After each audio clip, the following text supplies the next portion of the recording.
My name's Juenlee. I'm an alcoholic. I live in Hawaii. I got sober in Hawaii. I got sober at 21. I'm not 21 anymore, but we'll get to that.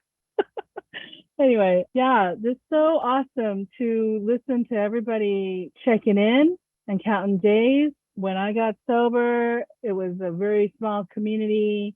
They didn't want to hear from you unless you made a milestone of 30 days or 60 days or 90 days, and then you had to wait 6 months and then a 9 months and then a 1 year.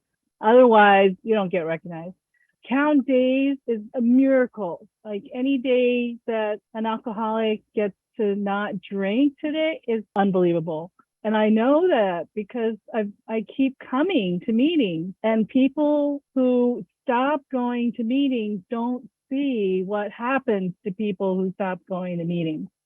That's the deal here. Like, I have seen the revolving door of people wanting this program and they don't get to stay, people who do the work and they don't get to stay, and people who don't care if they don't do the work, they don't get to stay. I don't know why I get to stay. I don't know why I wake up and go, oh my God, I want to be sober today. And I'm going to do what it takes, what they've told me keeps people sober. I'm going to do those things.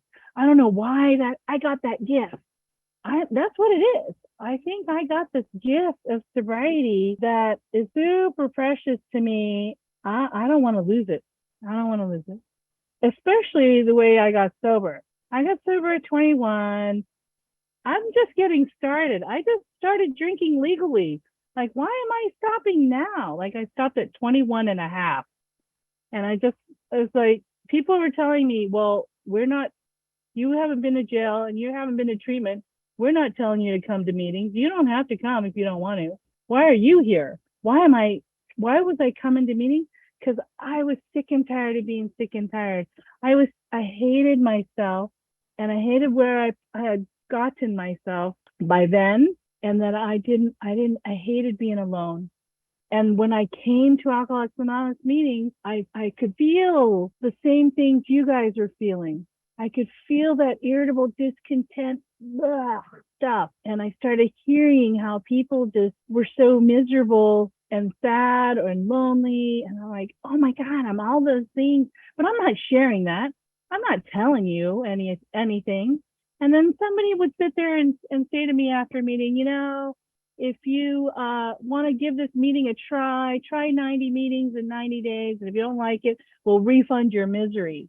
And I would step back. I didn't tell them I was miserable. Well, who comes to Alcoholics Anonymous meetings happy, joyous, and free in their first 10, 20, 30 days? So yeah, I was pretty miserable. And the deal is I didn't even have, quote unquote, a drinking problem. Like, after going to AA meetings, I went to the bar, took 2 drinks and walked away. I'm like, I don't have a drinking problem. But in my innermost self, I knew I had a problem, and that every time I took a drink, that was my solution. So I didn't get so far gone in alcoholism where the switch was what I couldn't switch it off.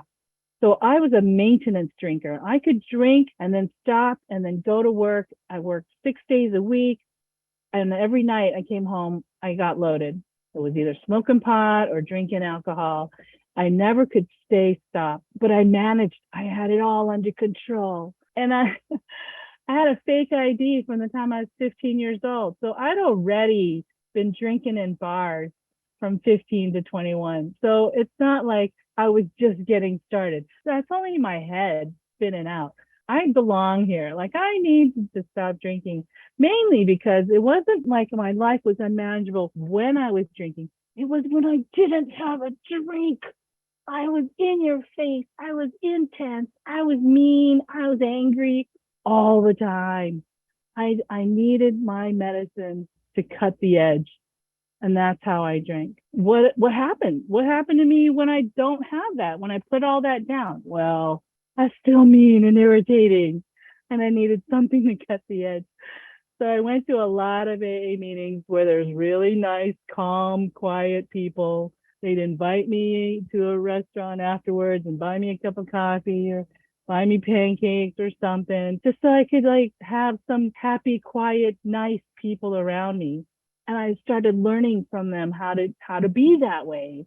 And I got a sponsor, and I got real scared that if I'm not so bad off in that physical alcohol drinking, how easy is it for me to get back out there and drink? Right? I don't have years of terrible, horrible drinking, drunkalog stuff to sit there and go, I never want to go back to that.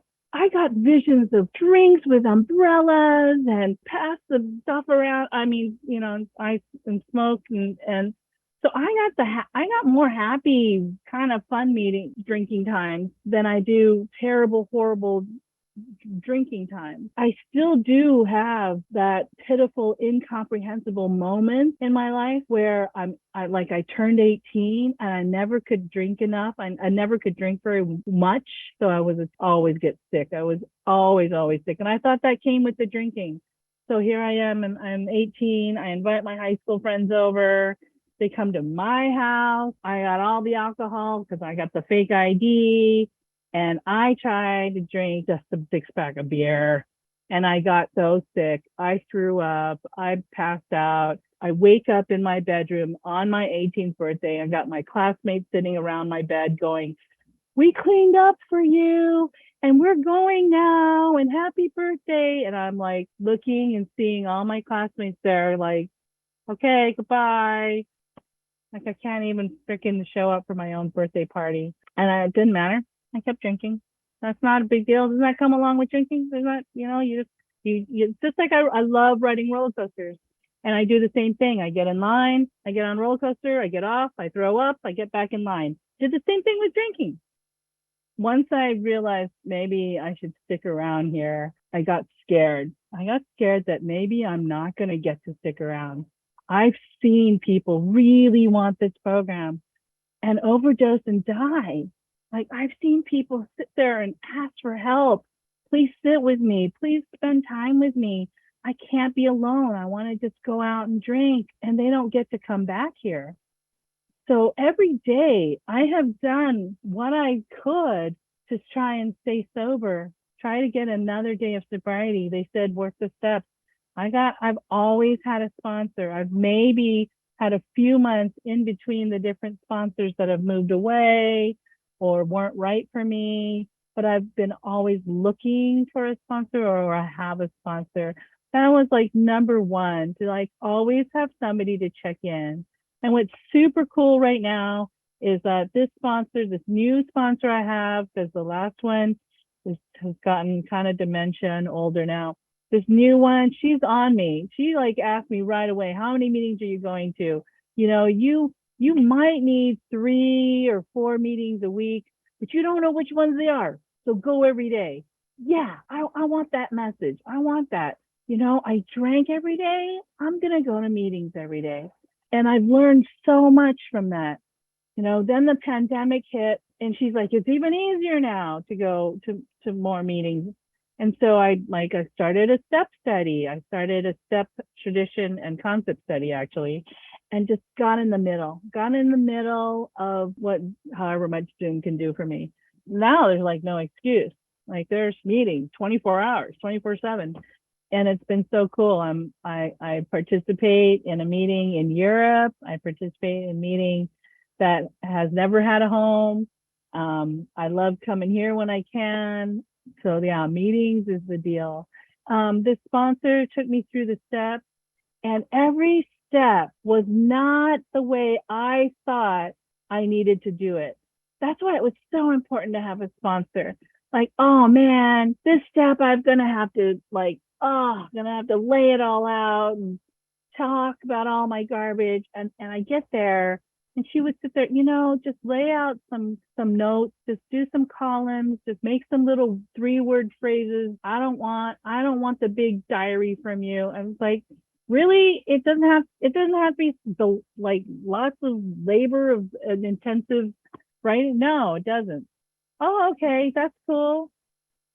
And then my first inventory, I'm like, okay, I'm gonna take my sponsor for a drive up onto this cliff in Hawaii where it's overlooking the ocean, and you can see half the island, and the ocean breeze is going to come into our car. I'm going to read to her. Now, this one, I didn't follow directions on this one. I wrote pages and pages of shit.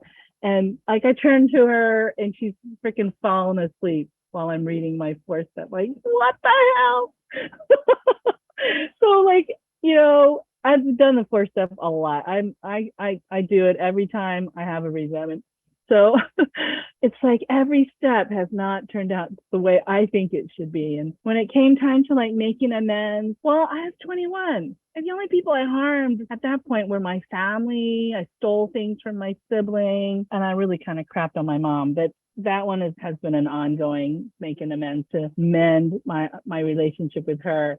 But I finally, the time I like took stuff from my brother, I wrote him this letter, I'm like, here, sorry, and I'm on welfare with a new baby, but I'll be willing to pay whatever from stealing your coin collection and your music albums. And now I'm dating myself, like albums. I didn't hear back from him. A couple months later, my new baby shows up and I get this card from him. I'm like, okay, here it comes. This card is going to be like the payment plan. And I got this new baby and I'm on welfare, but I'm willing, and the alternative is if I'm not willing to make amends, I could drink again. And that scared me. Like, I don't want that. So I was willing. I'm not able, but I was willing. And the card comes in, and this brother that I don't talk to sends me $100 check and says, I'm glad you're talking to mom again. Congratulations on this new baby, and here's a check for $100. It's like, wait a minute. Where's the payment plan? And trying to right my wrong. It doesn't have to work that way. The steps are not what you think they're going to be. And so I'm like, okay, I'm going to trust that the people that love this program know what they're doing, and that I'm going to run with that. I'm going to like stick with the winners that love Alcoholics Anonymous and are staying sober thousands of days. Those are the winners, and that are doing service to keep the meetings open so that more people can stay sober. The day I got sober, I called a phone number, and that phone number had another sober alcoholic on the other line telling me where the meeting schedule, reading off the meeting schedule. And he was volunteering. Nobody paid him to answer that phone, to sit in an office and answer that phone. Nowadays, you can forward the phone. You can be anywhere and you can answer the phone. But I was so grateful to that person being of service. And literally the very first meeting I went to, and this is like the face-to-face meeting, the guy was my greeter and he handed me a big book, and then he went inside and he was making the coffee, and then he sat in front of the table and he opened up and started reading all the openings. Like, oh my God, he's the greeter, the coffee maker, and the opening and the leader. And then like it was a speaker discussion. Here's the speaker.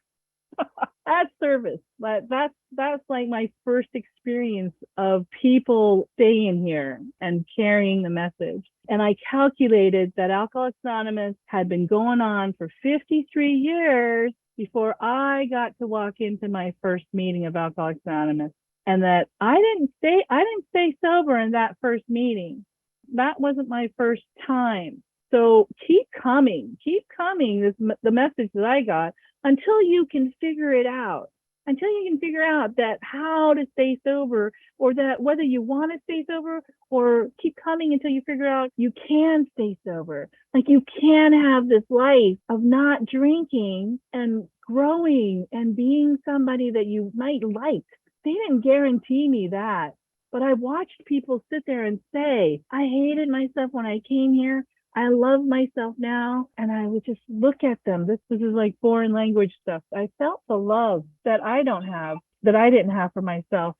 That's the deal today, is that service is the secret. And I'm so glad that people opened up meetings, kept meetings going. Right now, I'm planning my first big face-to-face outing is going to be the convention of International Conference of Young People in AA. It's happening Labor Day weekend, ikipa.org.